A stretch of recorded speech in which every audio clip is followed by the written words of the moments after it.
जनाब आपके वज़ीर आज़म साहब हाल ही में अमेरिका पहुंचे हैं। आपके भी हैं? अच्छा, हाँ बिल्कुल ऐसे ही है। तो बताएं क्या इस मुलाकात की अंदरूनी कहानी क्या है, क्या क्या तय हुआ है? बड़ी गुफ्तो शनीद और बड़ी जो कि खुशी के आसार नज़र आ रहे थे चेहरे से।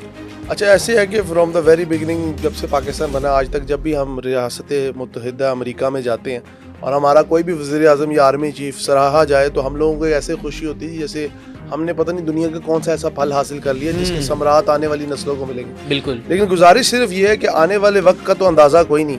इस वक्त जो मुलाकात जो 1 घंटा 20 मिनट ओवल ऑफिस में जारी रही है और उसके अंदर डोनाल्ड ट्रंप और जेडी वेंस और ये जितने लोग मौजूद थे, इन लोगों के चेहरों के तासुरात देख के ये लग रहा है कि अमेरिका पाकिस्तान के साथ दोबारा कुछ चाहता है।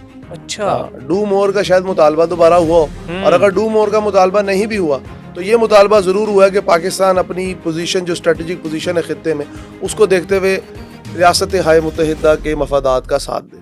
अच्छा। अगर मफादात का साथ नहीं भी देना तो कम अज़ कम खामोश इत्तेहादी रहे।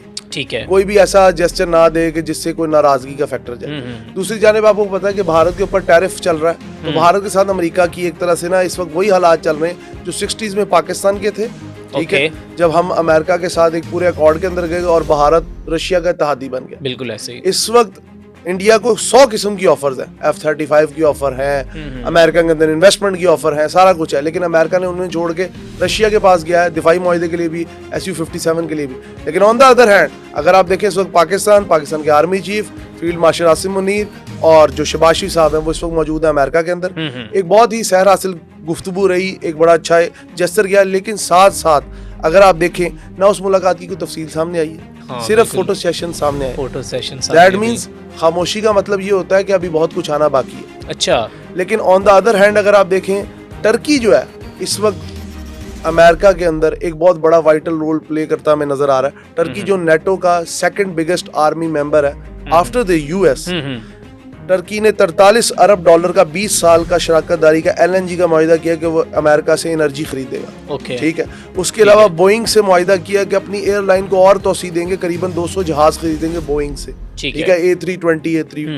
अब गुजारिश ये है कि अगर बोइंग के साथ मुआहिदा कर लिया, अमेरिका के साथ मुआहिदा कर लिया, खामोश इत्तेहादी बन गया अमेरिका का टर्की भी। और जिस तरह आपने देखा डोनाल्ड ट्रंप ने क्या कहा है, आपने उनकी गैर रस्मी गुफ्तगू सुनी, उसके अंदर वो कहते हैं तैयब उर्दगान वो बंदे जिन्होंने शाम को खामोशी से कब्जा कर लिया शाम पे। ठीक है, और यही कर सकते थे। इससे क्या पता लगता है कि शाम के अंदर जितनी भी इन्वॉल्वमेंट थी उसके अंदर टर्की और अमेरिका इत्तेहादी थे, हैं और आने वाले वक्त में रहेंगे या नहीं रहेंगे ये मुझे नहीं पता। ठीक है, आगे चलते हैं।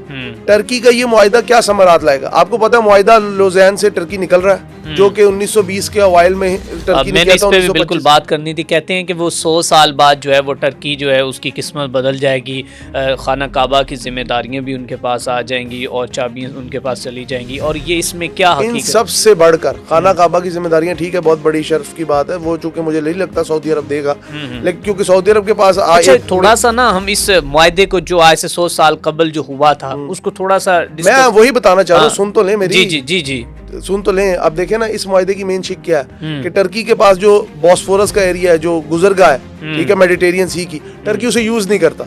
उसे सारी दुनिया यूज करी फ्री ट्रेड एग्रीमेंट के तहत। लेकिन जिस दिन टर्की वहां पे लगा देगा डिफरेंट किस्म के टैरिफ्स और डिफरेंट किस्म के इम्पोज कर देगा टैक्सेस, तो टर्की वहां से पैसा उठाएगा। अब यूरोप की सारी ट्रेड वहां से डिपेंडेंट करती है। जिस तरह स्विस कैनाल जो है वो पूरी दुनिया की ट्रेड के अंदर एक बड़ा वाइटल रोल प्ले करती है, या अबनाए हरमज पूरी दुनिया की ट्रेड के अंदर एक बड़ा वाइटल रोल प्ले करती है, या स्टेट ऑफ मुलाका पूरी दुनिया की ट्रेड में एक बहुत वाइटल रोल प्ले करती है। ठीक है, इसी तरह स्टेट ऑफ ये जो है टर्की के पास मेडिटेरियन सी है, ये जो बॉस्फोरस का एरिया है, इधर से जब ट्रेड गुजरेगी यूरोप और एशिया के संगम से तो टर्की को बहुत दूरस्थ नताइज मिलेंगे, बहुत हद तक पैसा मिलेगा।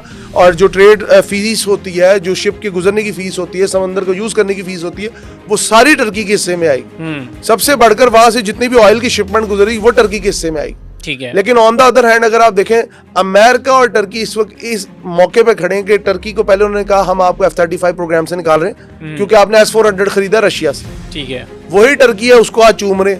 कल तक तैयब उर्दगान इनके लिए डिक्टेटर नहीं रहे, यहाँ तक कि वो चेयर भी उसकी सीधी की जा रही है, आगे आगे ऐसे बुला इससे पता लगता है और अपने साथ बिठाया हुआ है। सर अमेरिका जो है, अमेरिका कहता है नथिंग इज, अमेरिका में फ्री डिनर किसी को भी नहीं मिलता। अगर पाकिस्तान के वजीर आजम या आर्मी चीफ के उन्हें एक लेवल मिला है तो कुछ ना कुछ उसके बदले गलबात हुई है। अच्छा। ठीक है, हो सकता है पाकिस्तान के हक में हुई हो, क्योंकि मैं इतना जरूर जानता हूँ कि इस वक्त जो फौज की लीडरशिप है वो एक बहुत ही काबिल कदर इंसान के हाथ में, जिसने हमें जो मर्जी कोई बोले, मैं एक बात कहूंगा, हिंदुस्तान को 7060 नहीं, ये अपनी तनसीक कर लें जी, 7 जहाज इंडिया के गिरे, इसकी डोनाल्ड ट्रंप ने भी पुष्टि की है, इंटरनेशनल इदारों ने भी किया और national command and control system ने भी की है। तो जिस बंदे के हाथ में ये जो मैचेस के अंदर 6-0 चल रहा है, अब 7-0 हो गया, अब 7-0 अब हारिस रऊफ को ये इशारा करना पड़ेगा। अच्छा, ठीक है, मतलब कि ये 6 से बाद 7 पे चली गई है। इसमें मैं आपको बता दूं, जहाजों की जो गालिब तादाद है उसमें अगर देखें Su-30 MKI है जो कि 4.5 जनरेशन है रशिया के, उसके अलावा मिराजेस है इंडिया के, मिराज 2000 जो कि बड़े अच्छे जहाज हैं इंडिया के, जिसके ऊपर इंडिया ने बालाकोट स्ट्राइक्स पाकिस्तान में बड़ी मशहूर की थी,